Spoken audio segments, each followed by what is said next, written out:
Hello all, welcome. This case examines whether the Federal Insecticide, Fungicide, and Rodenticide Act, FIFRA, preempts state law failure to warn claims when a manufacturer does not include a cancer warning on its product label.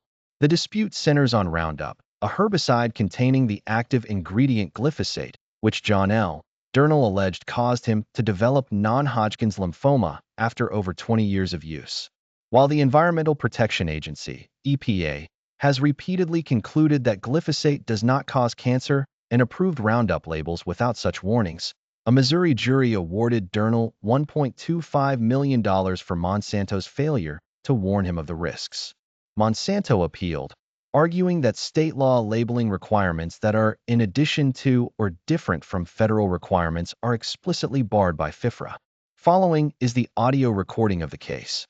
We'll hear argument next in Case 24-1068, Monsanto Company versus Durnell. Mr. Clement? Mr. Chief Justice, and may it please the Court, Respondent's label-based failure to warn claim is preempted twice over. First, it is preempted by the express terms of FIFRA's express preemption clause, which forecloses state labeling claims that are in addition to or different from those imposed under FIFRA. Here, a Missouri jury imposed a cancer warning requirement that the EPA does not require. That additional requirement is preempted. Now, Respondent concedes, as he must, that the state tort law is a labeling requirement for purposes of the preemption clause. Bates held as much. Nonetheless, he insists that unless Congress expressly directs the agency to bind the judiciary, then the requirements that are imposed on a particular pesticide in the registration process and backed by criminal penalties are not federal requirements. That defies common sense, the statutory text, and this Court's precedents. In particular, this Court's 8-1 decision in Regal, where this Court held that similar agency-imposed requirements on a particular device are federal requirements for preemption purposes. The same result follows from principles of impossibility preemption. The EPA regulation and the government's brief here makes crystal clear that a registrant cannot change the safety warnings on a pesticide label without approval of the agency. Thus, Missouri law here requires something that not only is not required by federal law, but that federal law doesn't even allow. Either way you come to it, either via express preemption or impossibility preemption, the result here is clear. Congress plainly wanted uniformity when it came to the safety warnings on a pesticide's label. Ignoring Congress's clear direction here would open the door for crippling liability and undermine the interest of farmers who depend on federally registered pesticides for their livelihood. I welcome the Court's questions. Mr. Clement, just for clarification, you seem to focus more on the label requirement in your brief and your argument, and Respondent seems to focus more on the underlying statute, FIFRA. I could be wrong on that. Would you comment on that? Well, I guess, Justice Thomas, I think about it as a level of generality debate. And I don't want to put words in my friend's mouth, but I think he says, well, what's the conflict here? State law looks to whether it's misbranded. Federal law looks to it whether it's misbranded. And I think that actually mistakes the inquiry both on the state level and on the federal level. I mean, state law, at least the applicable state law here, really doesn't address labeling of pesticides. It's a negligence duty of good care or due care. The way that you get to actual pesticide labeling is a jury applies that general tort law to a specific device and then decides a particular warning is necessary. In the same way, on the federal level, you don't look just to misbranding in the abstract, but there's a process to take that down to the concrete. And that process at the federal level is the registration process, where the agency can't even register the pesticide unless it makes a determination that the label complies with the statute. Well, I think my point is, first of all, this is a herbicide, not a pesticide. But I think my point is that what is the operative federal statute or regulation that has the preemptive effect? Is it the regulation? Is it the labeling requirement? Or is it FIFRA?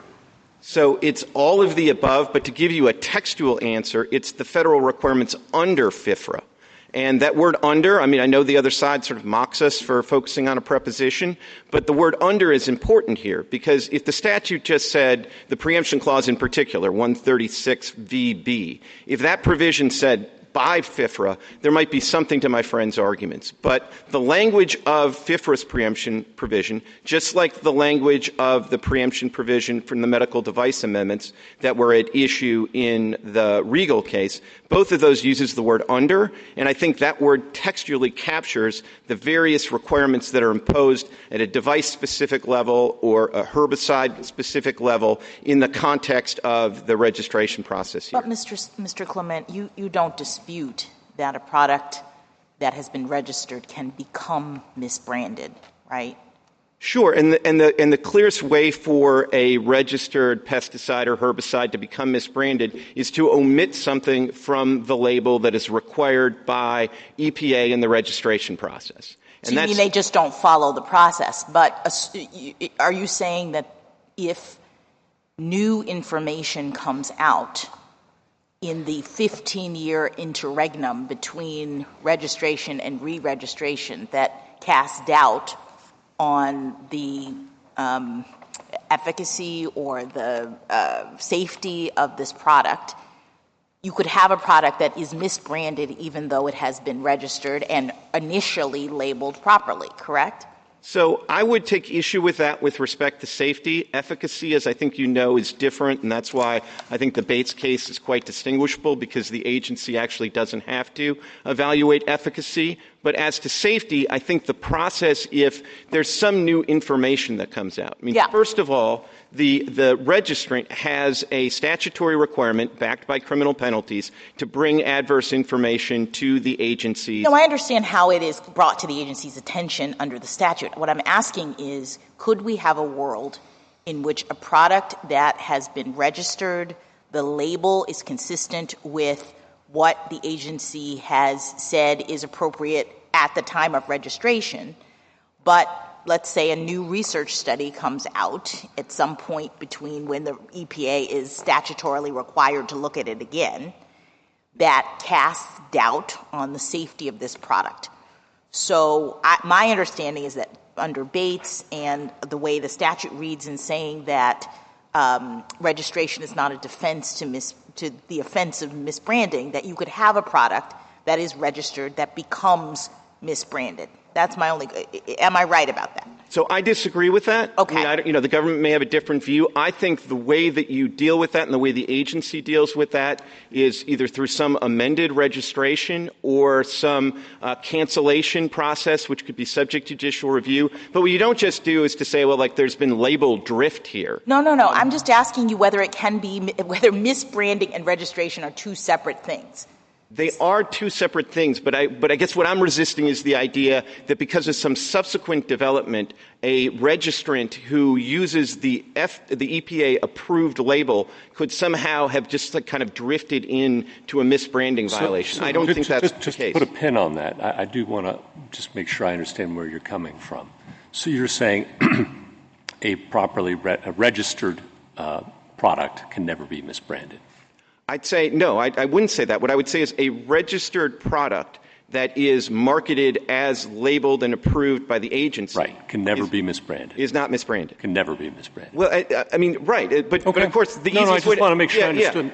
I mean, that is my position, but I do want to say it's not that registration somehow makes misbranding impossible, because you can deviate from the agency-approved label. That wasn't my question. Could the I'm sorry. agency come after you for misbranding if you didn't comply with your statutory obligation to give the updated information to the EPA? Absolutely. But it wouldn't be a misbranding action. Okay. It would be a criminal action or a civil action for violating your specific requirement under 136D, I think it is, to keep the agency updated.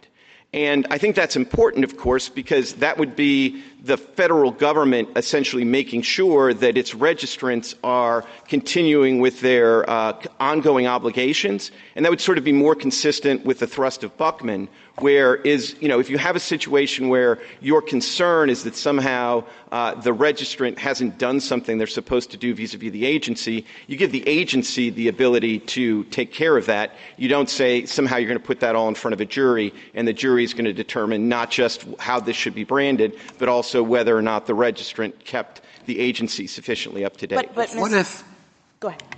What if the agency, EPA, says we've got this new information and we're reviewing it. As soon as we get to a point where we feel comfortable recommending something, we will. In that situation, the state can't make a determination that, well, we have this new information, so that it's perhaps the EPA's determination of the label shouldn't be given such determinative effect. In other words, it's not necessarily the case that they're doing something inconsistent with what EPA would do. It's simply a fact that they're responsive to the new information more quickly than the federal government is. Well, if they're more responsive than the federal government, and the way they sort of manifest their responsiveness is to mandate an additional or different labeling requirement, I think that walks them in directly to the plain text of the express preemption in FIFRA. And I don't think the situation's any different for purposes of medical device amendments in this court's decision in Regal. You could have the same situation where there's additional information that comes to light, and there are processes for getting all of that in front of the agency. If the agency takes its time, and it might want to take its time because it's charged with the responsibility of looking not just at sort of how the new information affects hazards and the like, but also how it affects the alternative pesticides, how it affects the overall dynamic and the rest. I think you want to give the agency the time to do that. And I think in that respect, it's important that when, the real way to deal with it, I think, would be, if you think the agency's not being responsive enough, is to initiate a cancellation proceeding. Well, I mean, how is that consistent with 136A-F2? It seems to me when you're saying, well, the state can't do anything about it, it's because you're relying on the registration. Well, no, I don't think so. I think you're relying on the entire registration process. But I do think with respect to F2 in particular, first of all, I think the first problem with relying on F2 to be a game changer here is that F2 actually, as written, really, as I read it, is only limited to EPA enforcement actions. Because what it talks about is that the registration is in no event a defense for the commission of any offense under the subchapter. And that offense under the subchapter, I think, does talk about an EPA enforcement action. And I don't think even a non-preempted state tort suit is an offense under the subchapter. So with all respect, I think F2 is a bit of a red herring here. I do think, though, as long as we're looking at F1 is actually the more relevant provision here, because that's the statutory provision that tells a registrant that they can't change the label without the agency's approval. Before we leave F2, if, just supposing that EPA can bring a claim against you for misbranding and seek criminal and civil penalties despite a properly registered item, how would it be inconsistent with FIFRA to allow state tort suits to do the same thing? So it would still be inconsistent with FIFRA and the plain text of the statute to allow a state tort suit to do the same thing. And if you imagine a situation... Yes, why is the question? So why is because there would be a grave risk, and I think it is manifested in this case, that the state requirement would be different from or in addition to... Assuming it's the same.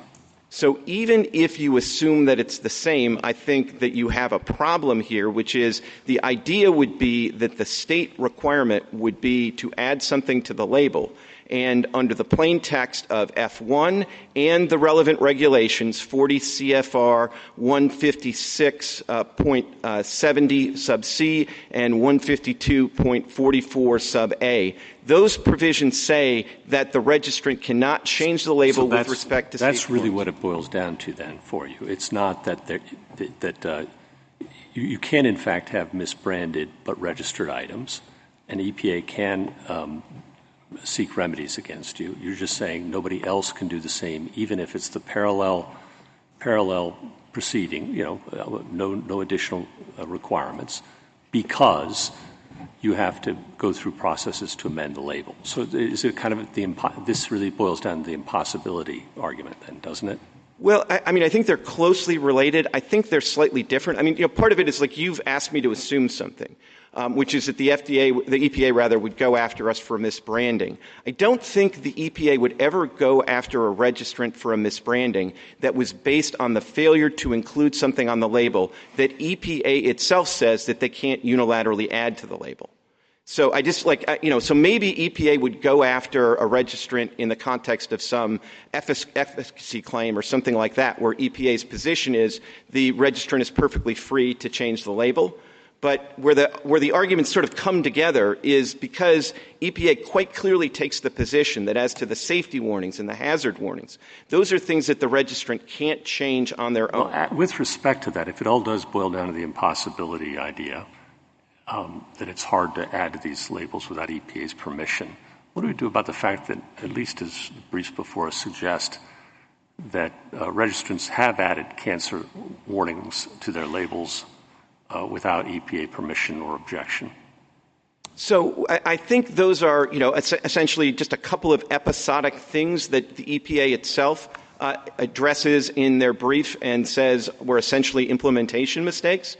I mean, there may be slight quibbles about kind of each one of them and how they came to pass. One of them I don't think was actually construed by the agency as a hazard warning, so maybe they thought that's something, is more of a controversy warning about Prop 65 or something like that. And of course, in fairness, this is not a situation where the EPA has always had exactly the same interpretation across administrations. I spot you that. Yeah, no, exactly. But I do think, my short answer to your question is to the extent that was ever allowed, it's actually flatly inconsistent with the EPA's regulations that haven't changed across administrations. And I think those are worth looking at carefully because they are unambiguous. I mean, 40 CFR 144A and 156.70C, and that one is just absolutely unambiguous. You as a registrant cannot change your safety warning. Full stop. If EPA came after someone for the label after telling you what must be on the label and saying you can't change the label legally, I mean, that would seem like a due process problem or something where the agency says you have to do this and then sues you for doing what they told you to do.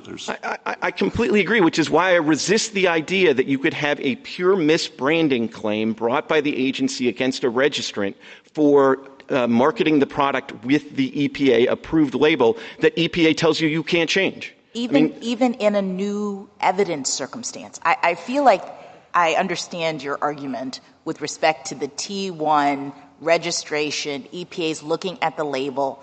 It makes a determination on existing evidence.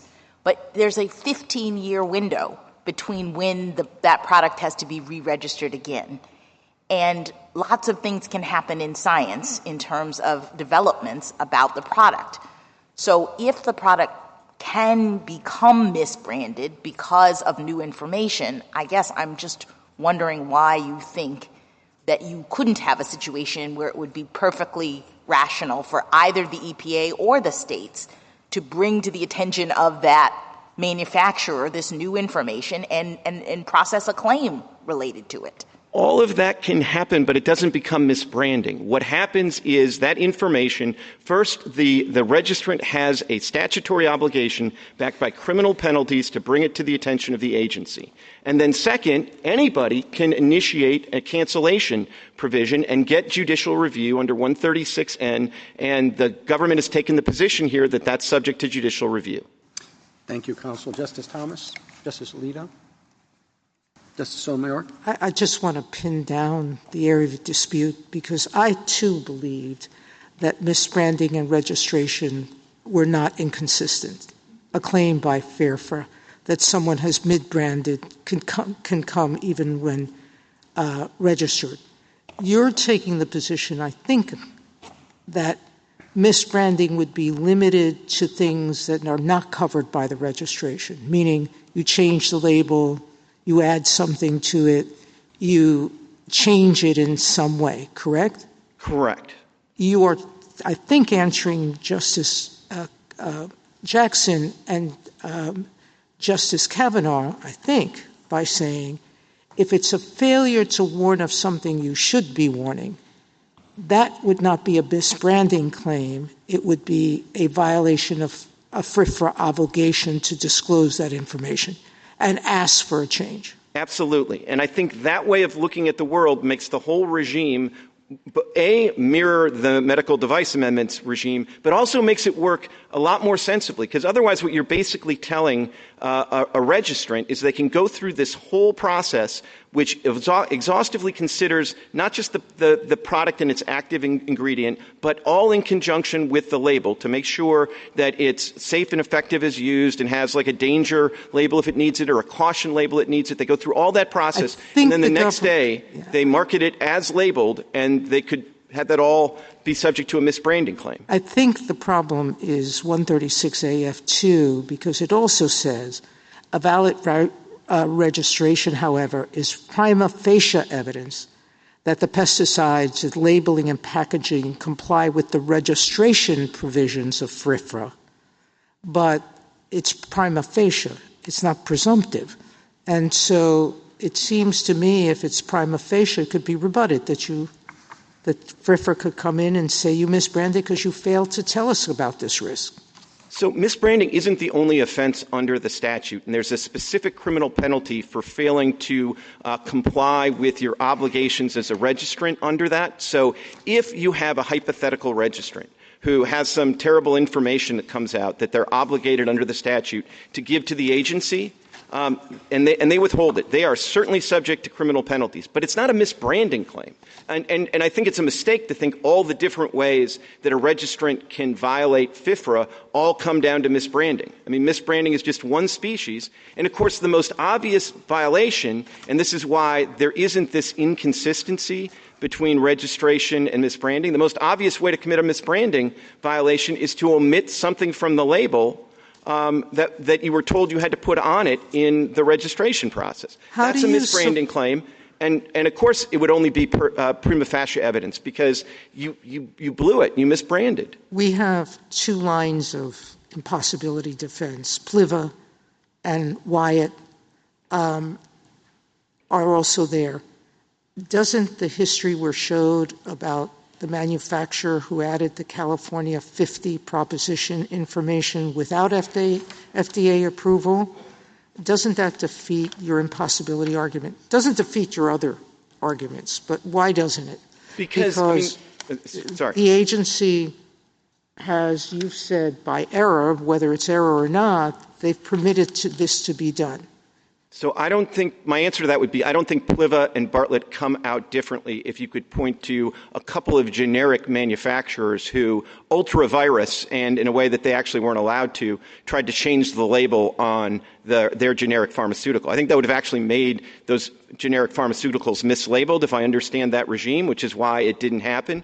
But I think you look to the law. You don't look to whether somebody essentially did something that was ultra-virus. And if you look to the law here, this is, and the government flat out says this in their brief, this is really analogous to the generic labeling regime, not the branded regime. Thank you.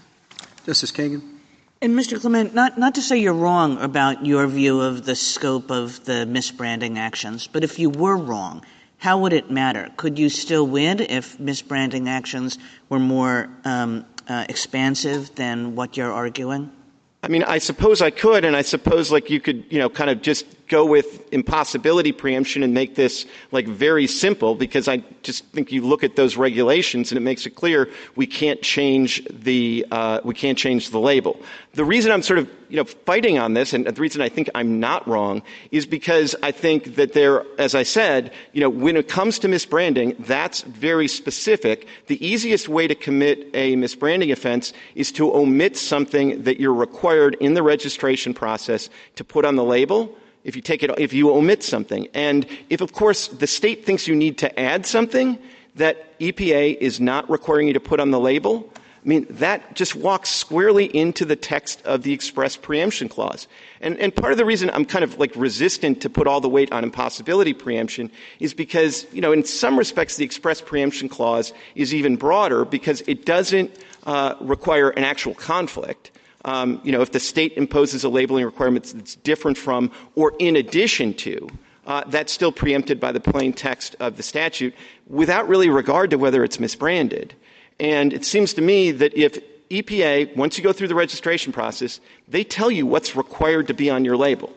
And there's really no way to look at this case and not come to the conclusion that a Missouri jury has told us that a cancer warning that EPA hasn't required us to put on the label is required to put on that label. And that just seems like a requirement in addition to what's required by the EPA. And if you can get there without saying the word misbranding or thinking that, I have to be right about that, I'm totally fine with that. I just happen to think that from the perspective of my client, I guess what I would say is this. We go through that entire registration process. The way I would understand that is the agency is giving us a green light that we can then go forward and market a pesticide or a herbicide as labeled and not have to worry about a misbranding offense. We got to respond to all the other statutory requirements. And again, that's exactly parallel to what happens in the medical devices amendments case. Once you get that device and it's approved with labeling, you can't deviate from that labeling, and if there's additional science that comes along, you've got to get the agency apprised of that. But you can't be held liable in state court for marketing a medical device that's labeled exactly like the FDA told you to label it, and I think the same thing should apply under this statute. Justice Gorsuch? Justice Kavanaugh? Just on that, there are ways, I think you're saying, that EPA can change requirements going forward. But if it tries to say you were misbranding when you did what they told you to do, that's a retroactivity problem of sorts in the sense that they're penalizing you retroactively for something they're saying is now required that they didn't say was required before, in fact, was prohibited before. Yes, and I actually think the retroactivity frame is a helpful one because if you look at this statutory scheme, the real way you sort of change warnings or take a pesticide off the market is through the cancellation proceedings. And when the agency actually goes through the cancellation proceedings, there are requirements. They're supposed to allow the manufacturer, except in extraordinary cases, to continue to sell the existing stock. They're supposed to make a specific analysis that takes into account the reliance interest of farmers and other users. And all of that kind of makes sense that if you're going to sort of prospectively take something off the market, you go through an orderly process. And one of the anomalies of allowing a state tort remedy to be essentially a requirement is it does have this kind of retroactive effect to it. And I think that's what makes it particularly problematic here. And I think you just covered this in part, but to Justice Jackson's good point about new science, you're saying the way you account for new science is on a process that changes the requirements going forward, not on a process that retroactively tells you that what you did yesterday as ordered by EPA is somehow illegal. Absolutely. And it's an agency process that takes into account all of the various factors, costs and benefits. And, of course, the agency has incredible resources at its command, including peer-reviewed panels, cancer review, and the like. And this case provides a perfect example of that. It's not like when this IARC study came out and said that, glyphosate, like hot beverages, is a cancer risk. It's not like the agency said, we don't want to hear about it. They exhaustively studied it, and they actually did peer review that IARC doesn't do. They looked at more sources than IARC did, and then they came to a conclusion that's shared by regulators around the globe that glyphosate doesn't have a cancer risk. It's not carcinogenic. Thank you. Justice Barrett? Are design defect claims preempted? They're only preempted if they are disguised failure to warn claims. But that is an important difference from this context and the medical device amendments context, which is, although they're worded similarly, the preemption clause in the medical device amendments sweeps in design defect claims, and here it's really just on the labeling. But, the only reason I do hesitate is because it's obviously tempting in a world where you can bring design defect claims but not failure to warn claims that you try to make a design defect. Well, the design problem here is the way you designed your label or that you failed to warn. So with that caveat, design defect claims are not preempted. Okay. And then, you put most of your weight on express preemption, but obviously you do make the impossibility argument as well. How do you think about implied preemption when there is an express preemption clause present? It seems odd to move on to implied preemption wouldn't it all be governed just by the express preemption clause? Well, this court has been very clear, and this is critical, that you don't sort of say, well, there's an express preemption clause, and so that's the only preemption we're going to do here. We're not going to do any kind of implied preemption analysis or impossibility analysis. You've squarely rejected that, and I think you should do it here, too. I don't think there's a huge difference between the two here. I think if you sort of think about this, like Regal was an express preemption case and just an express preemption case. But of course, when Justice Scalia decided Regal, he didn't have the benefit of Pliva and Bartlett, which come later. And so if he did, he might have said in Regal, well, this is both an express preemption case and an impossibility case. So I think both roads sort of lead there. At the end of the day, though, I kind of like text. And I do think we get there on the express preemption provision. And I do think that, in some hypothetical case, maybe not under this particular reg or this particular provision, but it's going to matter that the words in addition to are there, because that is, at least in theory, it doesn't actually require a conflict at all for a state requirement to be preempted. As long as it's an additional requirement, that's textually enough for it to be preempted. Well, yeah, it seems to me that your impossibility argument is kind of wrapped up into the express preemption argument, because the whole reason it's impossible is that you are required to do that. You can't change it, and the state is prohibited from requiring anything in addition to or less than. Yeah, I guess here's the difference, though. Like, even if in theory we could change the label, we're still not required to in the registration process. And I still think the way I understand this is like, look, there's a broad general standard of misbranding. EPA looked at that and made it concrete in terms of this particular herbicide by saying, here's what you need on your label. A Missouri jury did the same process, took a broad standard, made it concrete to the same herbicide, and said, you need a cancer warning.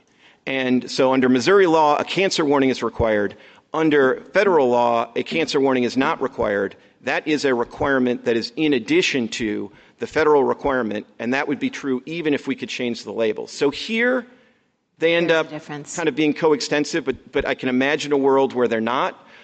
In some respects, if you're concerned about the one or two outlying examples where somebody was allowed to do a warning, the express preemption clause may be a little bit more impervious to that objection. But again, as I say, we're happy to win either way, but it's hard not to like the text. Thanks. Justice Jackson? So I guess I'm not sure that retroactivity in the questions that you explored with Justice Kavanaugh necessarily captures all that's going on here. And I worry a little bit about the way in which you are describing this and its seeming inconsistency with what we said in Bates. So I think that one way to understand this scheme, the statute scheme, is that there's a registration requirement and there's a no misbranding requirement. And every 15 years, EPA makes a registration decision that sets the requirements for a pesticide's label based on the information that EPA has considered at that time. But in the years between registrations, the company still has to comply with the no misbranding requirement. And I guess I'm trying to understand why it couldn't be that both the EPA and state tort law can enforce the misbranding requirement in the interregnum. So, I think in Bates we said that FIFRA contemplates that pesticide labels will evolve over time. And we said, quote, tort suits can serve as a catalyst in this process. And you can see how that happens, right? When new information comes in that 15 years, the threat of tort liability is one thing that spurs the manufacturer to go to the EPA and make sure that they're giving them the information.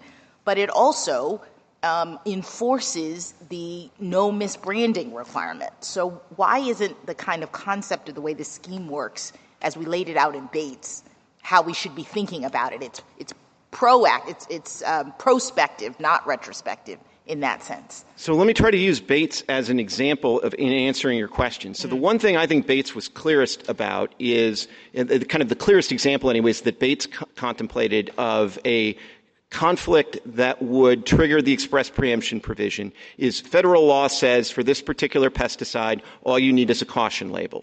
And state law comes in and says, no, for that pesticide, you need a danger label.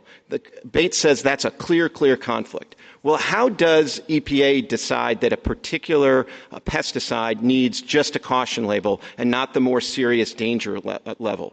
They do that in the registration process by examining the toxicity of the substance. And then they say, all right, this is sufficiently non-toxic that it just requires a caution label. Now, let's say 5 years goes on and somebody with some new science goes in before a state court jury and says, actually, EPA got it wrong. This thing is more toxic than they thought. And so under Missouri law, you need a danger label.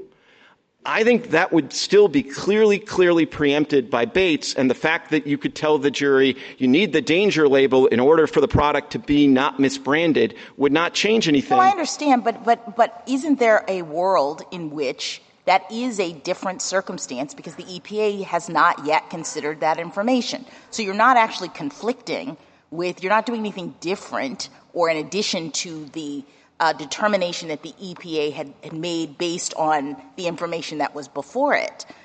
I guess I see that, I mean, it's nuanced for sure. I mean, the way you're saying it is pretty straightforward, but you're reading the express preemption statute as though it says such state shall not impose or continue in effect any requirements for labeling or packaging, period. This says in addition to or different, which suggests that there could be a parallel state enforcement proceeding happening. Well, I guess I would answer by saying only a completely parallel regime. So if they want to say that, if my client omits something that EPA has said must be on the label, and somebody gets hurt because that warning's not on the label, then you can have a tort claim that's a failure to warn claim that basically is a negligence per se claim at that level of generality that says you're liable because you didn't follow the federal requirement and we are going to give you a state remedy. That's why it is in addition to or different from. We're not striking those words from the statute. And the one thing I would say is if you read Bates carefully, at the end of the opinion on this point about tort suits can get information, there's a block quote from a court of appeals opinion. And if you actually read it carefully, what the court says by quoting that is these tort suits could generate information, and then people could go and ask EPA to allow the registrant to change the label. So even in Bates, there's a recognition that there is not this unilateral ability to change the label, at least with respect to safety and warnings. And I would say this is where my answer that you can still have design defect claims is important, because that could be part of the process where additional information is generated and ultimately brought to the attention of the agency. This is a narrow but critically important preemption clause. It focuses on label-based failure to warn claims, and that's exactly what this is and should be preempted. Thank you. Thank you, counsel.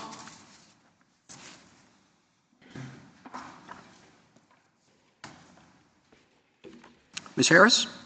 Mr. Chief Justice, and may it please the Court, many paths lead to preemption here. The simplest is that state and federal law impose different and indeed conflicting labeling requirements for Roundup. Missouri forces petitioner to add cancer warnings or face tort liability, but federal law requires petitioner to stick with the label EPA approved in registering the product unless EPA approves a change.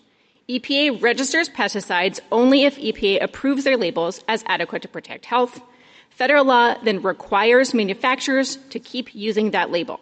Manufacturers must apply to amend registration to change the label. Indeed, regulations provide specific statements pertaining to the hazards of the product must be approved by the agency. That's 40 CFR 156.70. Missouri thus requires adding cancer warnings, but federal law requires EPA to approve new warnings and tasks EPA with deciding what label changes would mitigate any health risks. State law must give way. I welcome the Court's questions. Ms. Harris, I asked you the same question as I asked Mr. Clement. It seems as though you are focusing on different things from the respondent. We disagree with it's true we're focusing on different things. I would say we are focusing on the text, and both the text of the statute and the regulations, specific to how the misbranding mandate is implemented. So the text from which we are getting the do not change the label requirement, which I agree with some of the questions is central to the case, starts off with 136AF1 of FIFRA, which says if you want to change your label, go amend it. You have to get EPA's approval. EPA has to confirm it's not misbranded. And then for other federal requirements in Bates's framing, I would turn you to the regulations, which are not specific just to registration. They talk about how do you change your label. And so 156.70 is the clearest. It says for hazards like cancer, you have to ask for EPA's approval. And then there's a whole welter of other ones that reinforce that. And that makes sense because EPA deals with misbranding, both to prevent misbranding in what it actually has before it and to protect against people who might be, if state requirements that might be adding things that are misbranded by saying, no, it's all channeled to EPA. EPA has to review changes to make sure they don't confuse people. You really have to stick with your label to safely use the product. So do you agree with everything that Mr. Clement said about how this regulatory scheme operates? And even putting aside the preemption question, is everything he said your understanding of how the agency works? I agree with him. I would just add two refinements. One, he is correct that EPA doesn't go after people for, in a hypothetical world, if things change, would you have been in trouble for not changing your label even though EPA doesn't let you? That's right. We don't bring that kind of enforcement action. But two, not only was Mr. Clement correct in talking about cancellation proceedings, if new evidence does come to EPA's attention, and again, we don't think this is a new information case because of the time periods involved, even if it were, what EPA normally does, let's say it came to EPA's attention, we think this product might cause cancer.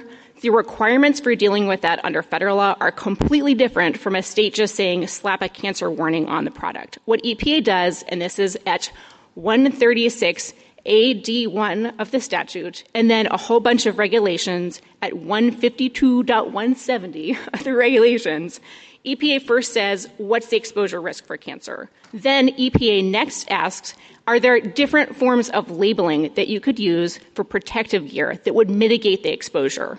And then if that doesn't work, EPA says, are there different things we can do to the label to restrict the use to particular crops or say that only professional applicators can use the product? All of that, again, very different from the way that state law is processing it. And at the end of all of that, if EPA thinks that there needs to be a change in the label because it wasn't initially adequate to protect against that exposure risk, whether it's cancer, whether it's something else, but it can be solved for with these restrictions, what EPA does is not go after the manufacturer and say you're in big trouble now. EPA has a default 120-day grace period to change the label. Now, if there's an emergency, EPA can shorten that significantly, the suspension powers.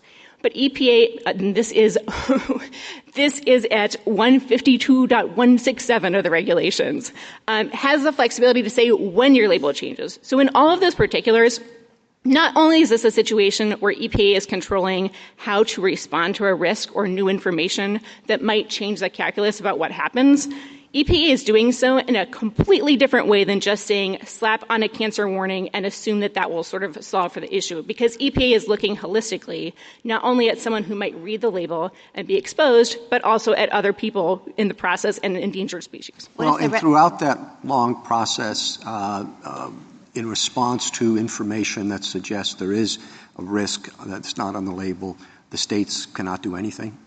The states can do things that add additional penalties, as Mr. Clement said, but what they can't do is try to sort of second guess or undermine this process. And I think that makes a lot of sense. Again, EPA is getting in new information. EPA is the one with suspension power.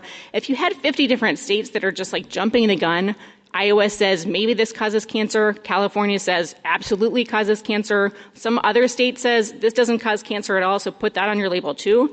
It completely undermines the uniformity of the labeling scheme. Well, it does undermine the uniformity. I appreciate that. On the other hand, if it turns out that they were right, it might have been good if they had an opportunity to do something to call this danger to the attention of the people while the federal government was going through its process. But what they have the power to do is to bring suits to, you can petition for cancellation or find many other mechanisms of saying EPA currently has it wrong, spur EPA to action. What FIFRA does not allow is throwing preemption out the window, throwing the express preemption clause out the window and saying states are perfectly fine to have a free-for-all because, again, FIFRA is designed to guard against both sides of the risk. So the only thing that we need to worry about is the labeling, but the states can do anything else with respect to the particular cancer that they would like. if I'm understanding the question correctly, states with respect to labeling cannot propose their own labeling. States, of course, remain free to restrict the use of the pesticides under 136 VA. So if a state said, look, within my borders, I just don't think this pesticide's safe, don't use it, they're free to do that. What you can't do is... Why can't they impose tort liability then? If they can stop the product from being sold at all? Because that greater power exists, why doesn't the lesser power, without saying the label, we know we can't change the label? Well, again, you could say you can't sell the product. What you can't do is countermand the judgment Congress put in. About the label. You can label, you can put whatever label you want on it. Then is the premise of it just a design defect claim? I'm sorry not to follow the question, but what states can do is say... If we say it's so hazardous, we can ban it. Why can't we say it's so hazardous that there can be tort recoveries for it? I think that would just be a sort of defective design suit, and it would go into what Mr. Clement said. Those are fine under Bates as long as it's not a label claim. So those would be fine. A design defect claim that is not masquerading as a failure to warn claim is permissible under Bates for the reasons Mr. Clement said and the reasons that Bates itself recognizes. How does that petition for cancellation process work that you described to the Chief Justice? Can you lay that out? Sure. People can bring petitions. People, including states. Sorry, people, I believe including states, there have been many brought by environmental groups, any other interested group. You petition to EPA to cancel. It's a way to test, is EPA... Cancel the registration. Cancel the registration. It then gets litigated out. There's judicial review of this process specified both in the specific cancellation provisions and more broadly in 136N of FIFRA. Does that encompass a petition to change the label? It could, in theory, be because you think that... to cancel it, you could say it shouldn't have been registered at all because it's misbranded for whatever reason. Again, if EPA also thought that there was some sort of misbranding risk, like as a practical matter, what happens is EPA gets information and might ask the manufacturer, like, can you please change it? Can you please try to amend your registration and change it? And if they don't, at that point, you might have misbranding. Is there any judicial review of a denied petition? Of denied petition for cancellation? Yes, the whole process is set off in 136N. It's the petition process similar to denials of registration. The whole, any final EPA action under 136N is judicially reviewable. It's a very prescribed process. And on top of that, I just want to correct some sort of any misimpression. The EPA is just sort of sitting on its hands, like every 15 years it springs into action. EPA itself does monitor new information. Whenever it comes to light, it often calls for information from manufacturers. Dacthal is a great example of that. That is a pesticide where EPA became aware of possible thyroid risks in unborn babies. EPA asked the manufacturer for information. The manufacturer was dragging its feet. EPA threatened to suspend the registration. The manufacturer supplied the data. EPA wasn't satisfied and said it was going to cancel the pesticide. It's now off the market. So I don't think this is a situation where there aren't sort of means by which people can bring information to EPA's attention. The whole point of the registration process and why it takes long is throughout like that process, EPA is often soliciting information from people to comment on interim steps in the decision. And so that's one reason it takes a while, honestly. Thank you, Counsel. Justice Thomas, Justice Alito, Justice Sotomayor. If I understood Mr. Clement, he was saying that even if the law permitted the manufacturer to choose to add a cancer warning, it would still be express preemption because the state would require it as opposed to giving the manufacturer choice. Is that your position as well? I would just put a little refinement on that. I think that's probably correct as a conceptual matter, but one reason backstopping it is the process I described, where if EPA identifies a risk, it has a completely different process and sort of mitigation procedure for figuring out what kinds of warnings are adequate to guard against the risk. So EPA is very zealously saying not only yes or no, do you need a particular type of warning? But for that type of risk, what is the best way of making sure that not just the person using the product, but people who might have secondary exposure to it or endangered species get the information they need to ideally mitigate the exposure risk? So what do we make from their 2022 statement where they were approving the California Proposition 65 label? Hasn't been withdrawn, correct? Respectfully, that's from 2012, and that is a different. I'm sorry, I misspoke on the. It's okay. It's with respect to a different product, so I think you make absolutely nothing of it. We have said repeatedly ever since then that was an error. More relevant are two things: one law, one facts. On the law, Mr. Clement is correct that the label regulations could not be clearer. If you are doing something like a hazard warning, which I don't see any way of describing a cancer warning as anything other than that, you must get agency approval. That's what it says. That's 156.70. Two, on the facts, I would say the even more relevant facts for Prop 65 would have to do with glyphosate itself. Whenever pre-first Trump administration, people were using those warnings on glyphosate products, they were always submitting amended registration requests. The agency approved those. So even that universe of Prop 65 warnings, which again are just saying California thinks this might cause cancer, not this causes cancer, even those went through the amended registration process requiring EPA approval. Now, the first Trump administration said, that's misbranding, don't do that at all. And there's a lot of water under the bridge at this point because those specific warnings were invalidated on First Amendment grounds by the Ninth Circuit. But I don't think Prop 65 can possibly get responded anywhere, either on law or facts for those reasons. Thank you. Justice Kagan, Justice Gorsuch, Justice Kavanaugh, Justice Barrett, Justice Jackson. I'd just quickly ask you about, doesn't the statute contemplate that the EPA will approve label changes if they're consistent with FIFRA? So we're not talking about an arduous process here. If the manufacturer proposes a label change, I think the language of the statute says the registration shall be amended to reflect such a change. But respectfully, it is very arduous because as part of that process, and if you look at the regulations at 156, it's the regulations at 156 onwards, what they say is you have to also submit data adequate to support the change so that the agency can go through and make sure whatever label change you're proposing, especially if it's a cancer or other hazard warning, is not itself misbranding, is consistent with FIFRA. This is not just a send me a quick letter, don't tell me why you want to change your label situation. Again, and that reflects these are regulations that are trying to implement the mandate not to have misbranded pesticides. No, I understand, but it's the suggestion that, we can't do it on our own. It looks as though you pretty much can if you send the relevant information. The registration shall be amended.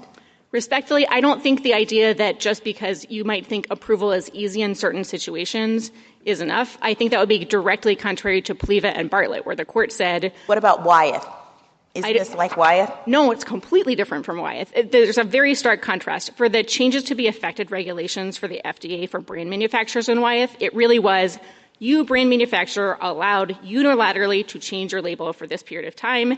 FDA will then tell you if it disagrees. Here, it's the opposite. It is do not change your label. Under no circumstances change your label if it's a hazard warning unless EPA says yes. And that is in the heartland of what Pliva and Bartlett said, which is if your action depends on the approval of a federal agency in order to do it, then you are not able to unilaterally act for purposes of federal law. And when state law is telling you you better change that warning, that is a direct conflict, or in the words of Bates relevant here, that would be different from state law. Thank you. Thank you, counsel. Mr. Keller? Mr. Chief Justice, and may it please the Court. You unanimously held in Bates that a pesticide can be registered and nevertheless misbranded, even if it uses the label that EPA approved at registration. Yet Monsanto now asks you for the opposite holding, that Roundup cannot be misbranded as a matter of law because EPA found for the first time 50 years ago as a matter of fact that it is safe based on information Monsanto submitted. After 2 briefs and a lot of podium time, Monsanto still hasn't pointed to one word in FIFRA's text that says the agency's factual findings at registration create a requirement for labeling. That's because the text repudiates that proposition in no uncertain terms. 136AF2 is an anti-delegation clause. It says that the agency's findings at registration are nothing more than prima facie evidence of compliance with the labeling requirements. Prima facie evidence is not a law of the United States made in pursuance of the Constitution. It is a thumb on the evidentiary scales that can be rebutted, and a reasonable jury has rejected that evidence. With no satisfactory response to 136AF2, Monsanto changes the subject, making the totally uncontested point that the express preemption clause talks about requirements under FIFRA. We agree.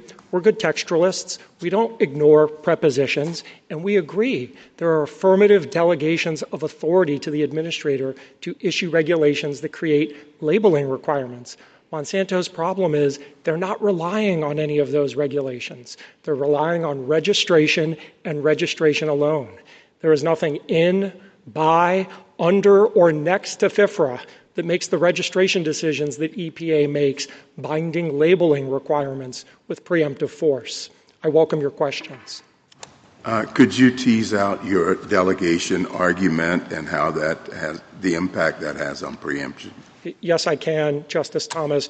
I think a good example would be, imagine if the EPA had promulgated a notice and comment rule. It went through an entirely formal process that in the Chevron regime would have unquestionably satisfied Meade, saying Roundup is perfectly safe. There's nothing wrong with glyphosate. If you put any type of warning on glyphosate, we, the EPA, determined that that would be misbranded. In the old regime, I think you could say we're going to engage the fiction that Congress intended to delegate that power to EPA. We don't need some source of text saying that they can do that. I think in the new Loper-Bright regime, you would say, point to text delegating that power to the agency directly.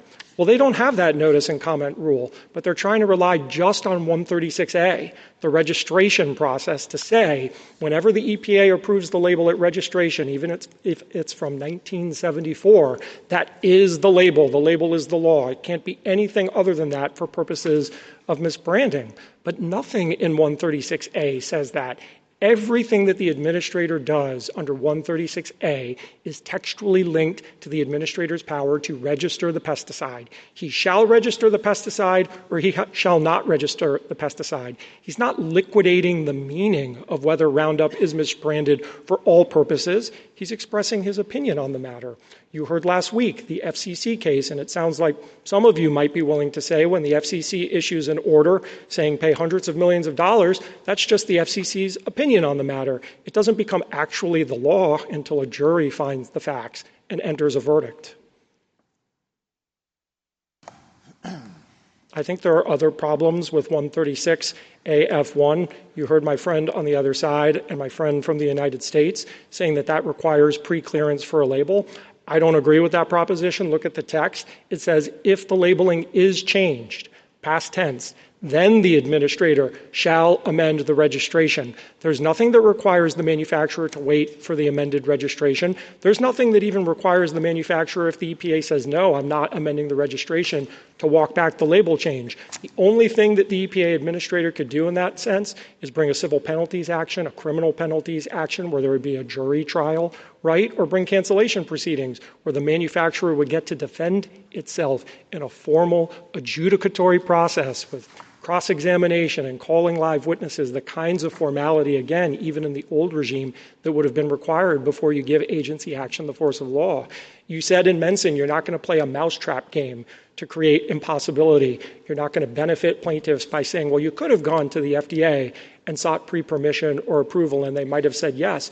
You shouldn't play a mousetrap game for the other side either. They shouldn't be allowed to say, well, we didn't even try to amend our label, which we unilaterally could have done. But if we had, the EPA might have told us no, and they might have brought these cancellation proceedings, and they might have then won those proceedings, and it would have stuck in court. That's too many links in a causal chain for impossibility analysis to apply. I also think we could talk about the regulations that my friend on the other side... Before you do that, can you just speak to AF2 and the clause that talks about not being a defense? Yes. Mr. Clement indicates that that's not a defense to an EPA action. Is that your understanding as well? No, I very respectfully think Mr. Clement has a pretty tortured reading of the first sentence of 136 AF2. It says, in no event shall this be a defense to any violation of FIFRA. Obviously, that includes any of the definitions of misbranding. You can see the offense in 136JA1E, which defines any misbranded sale as a violation of the statute. He wants to reread 136JA1E to say any misbranded pesticide is really just a pesticide that doesn't use the label that EPA approved at registration.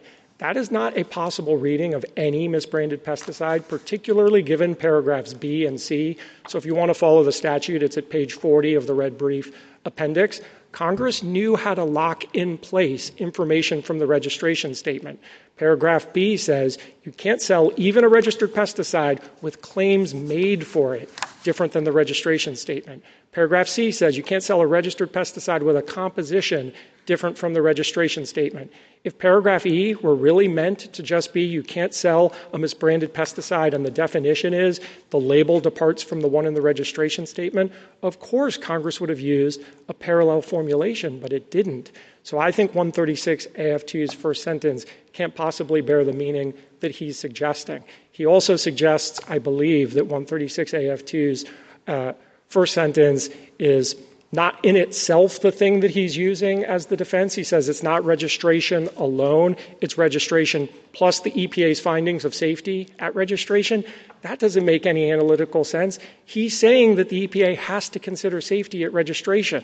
So he's saying it's no defense by itself, it's just a defense if the EPA does the job that he says they are statutorily required to do, and then it's a complete defense. That's adding a lot of words to the statute that I don't think bear the plain meaning. Your friends on the other side rely heavily on Regal, and they did in their opening briefs. And in the reply brief, they say, well, you just mentioned it, pages 49 and 50 of your brief kind of in passing. I wonder if you want to give a fuller exposition about why your case is different than Regal? Of course, Mr. Chief Justice. I thought our 3 paragraphs at the end of the brief were persuasive, but let me hum a few more bars on that score. So first, there's nothing like 136 AF2 in the medical device amendment. So that's a huge distinction. 136 AF2, again, I think is making very clear that registration doesn't have the effect that the medical device amendments do. Second, in Regal, you found as a matter of the statute, not as a matter of regulation, we didn't have to ask a Loper-Bright question, as a matter of the statute, that once the FDA approved the medical device, you couldn't depart from the label. So that's an obvious distinction. And then finally, even then, you preserved the option of a parallel claim.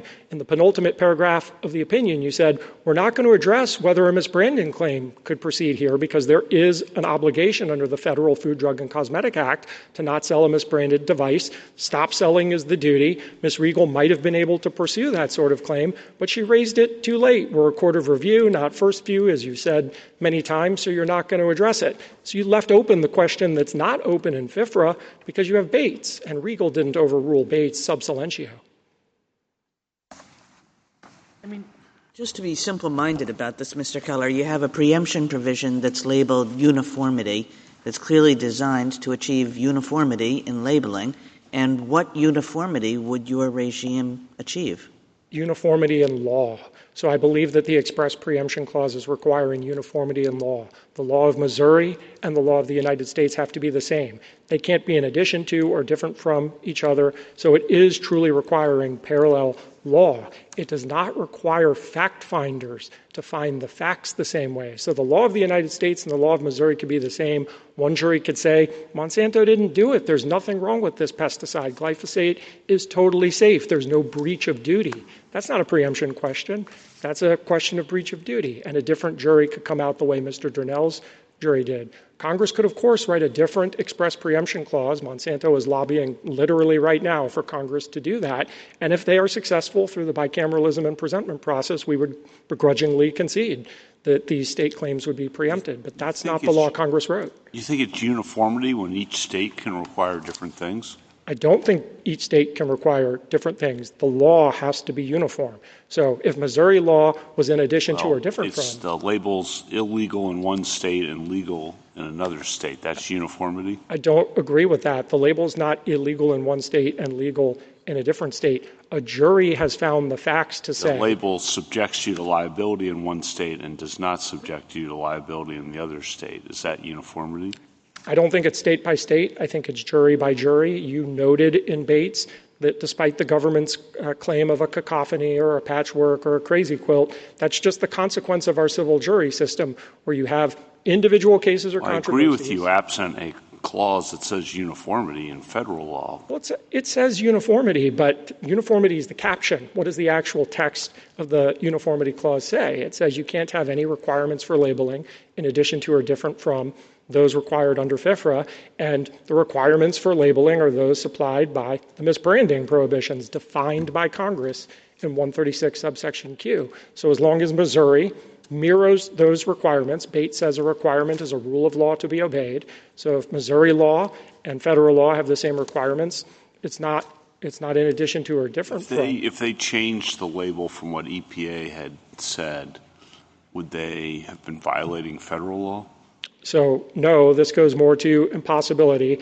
I agree with Justice Barrett. In this context, I don't see how impossibility and express preemption can come out differently.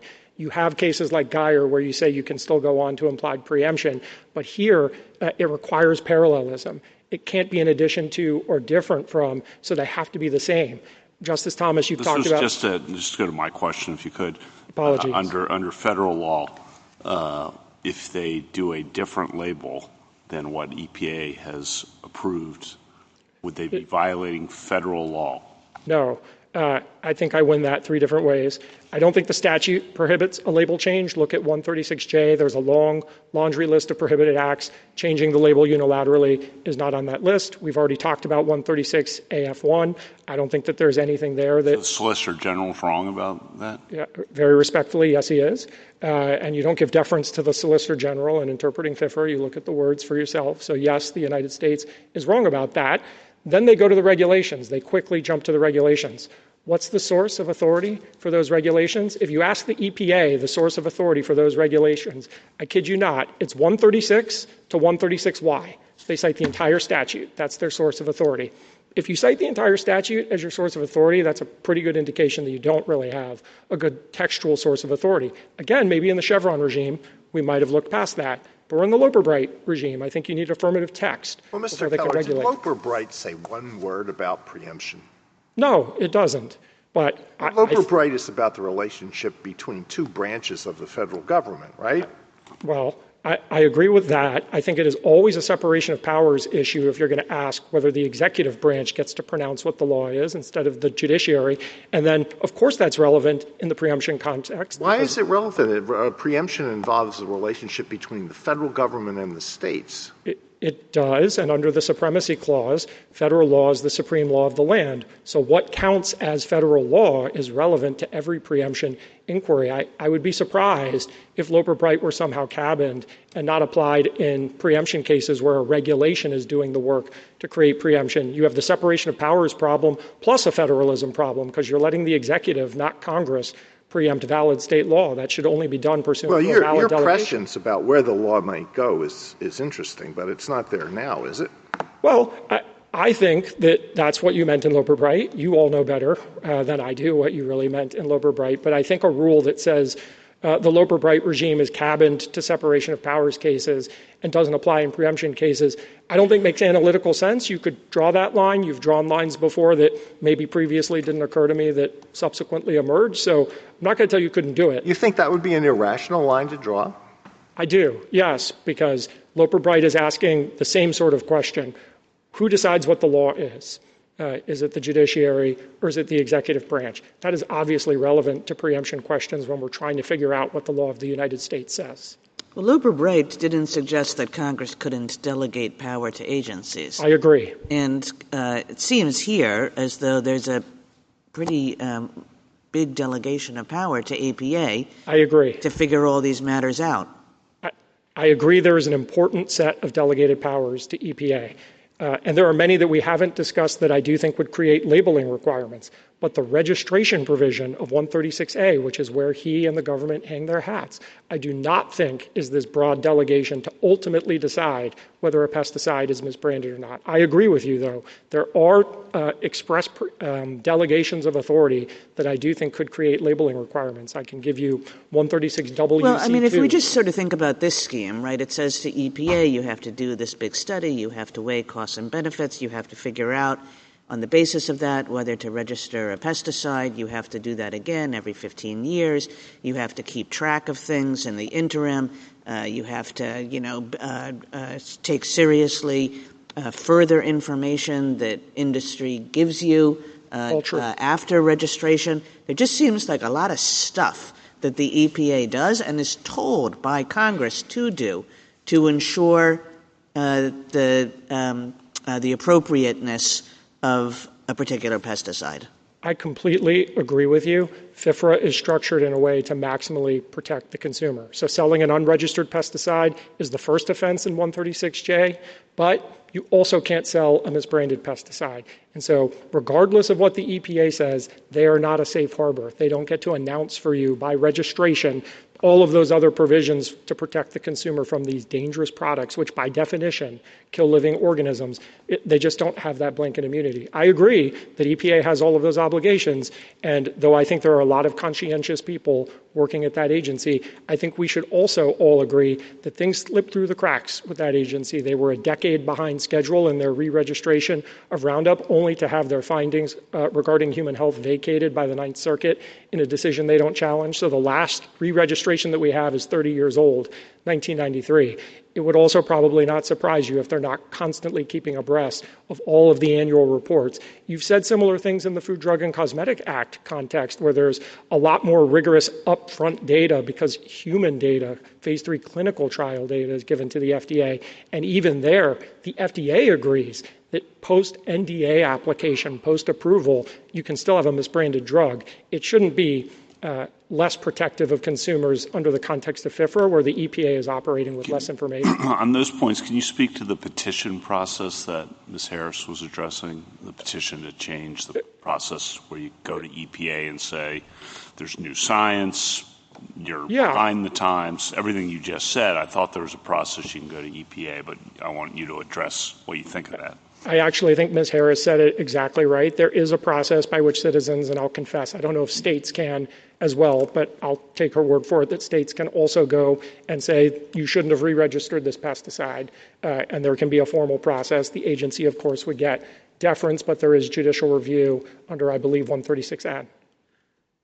Are there any labeling and packaging requirements under this subchapter in your view? Yes, many. So 136WC2 is a good example of an interaction between what the agency does and labeling requirements. I think you can find that at page 48 of the red brief appendix. So 136WC2 invites the EPA by notice and comment rulemaking to designate a pesticide highly toxic to man.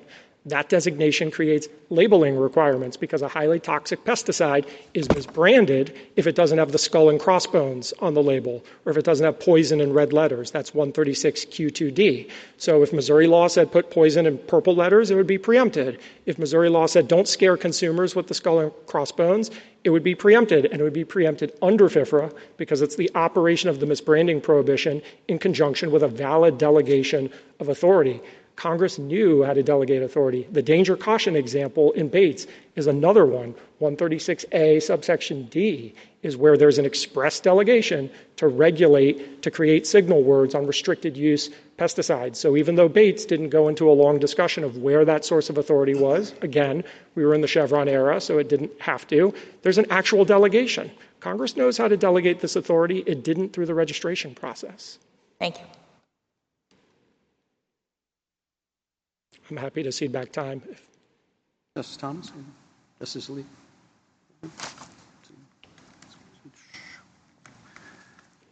Justice Jackson? Okay. Thank you, counsel.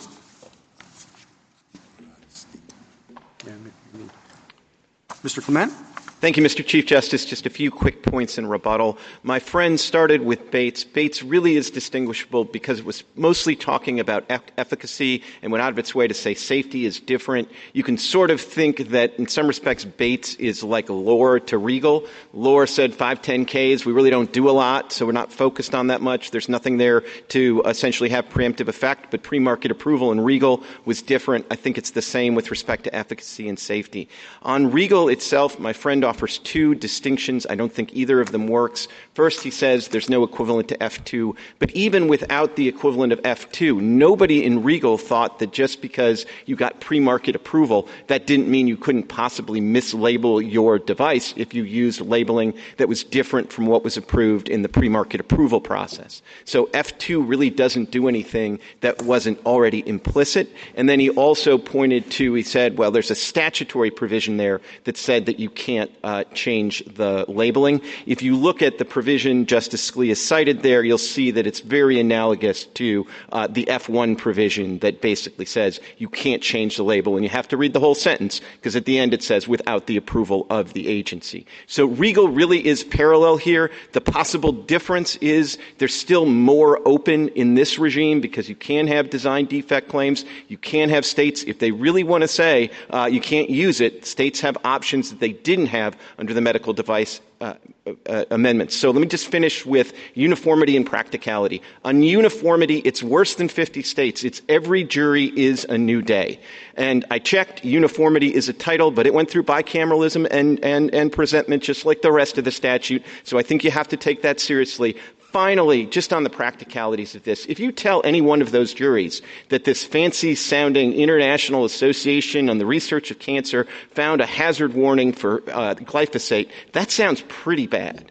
But every agency around the globe, New Zealand, Japan, Australia, the European Union, Canada, they've all looked at glyphosate. It's probably the most studied herbicide in the history of man. And they've all reached the conclusion based on more data and the kind of expert analysis they can do that there isn't a risk here. You shouldn't let a single Missouri jury second-guess that judgment. Thank you, Your Honors. Thank you, counsel. The case is submitted. That concludes the audio recording of the court proceedings. The case of Monsanto Company v. Durnell was argued before the Supreme Court on April 27, 2026, and no decision has been issued as of the time of this recording. During oral arguments, the justices appeared divided over the preemption issue, with several expressing sympathy for the company's position that it should not be held liable for following federal regulatory standards. Other justices questioned whether such a ruling would improperly prevent states from responding to evolving scientific research regarding public health. When a decision is available, it will be published as a link under this video. This concludes this presentation. If you have thoughts on this case and judgment, do comment below the video. Also, to receive notifications of future cases, be sure to subscribe to the channel. Please share the channel link with your friends and peers that you think may be interested in or benefit from it. Thank you.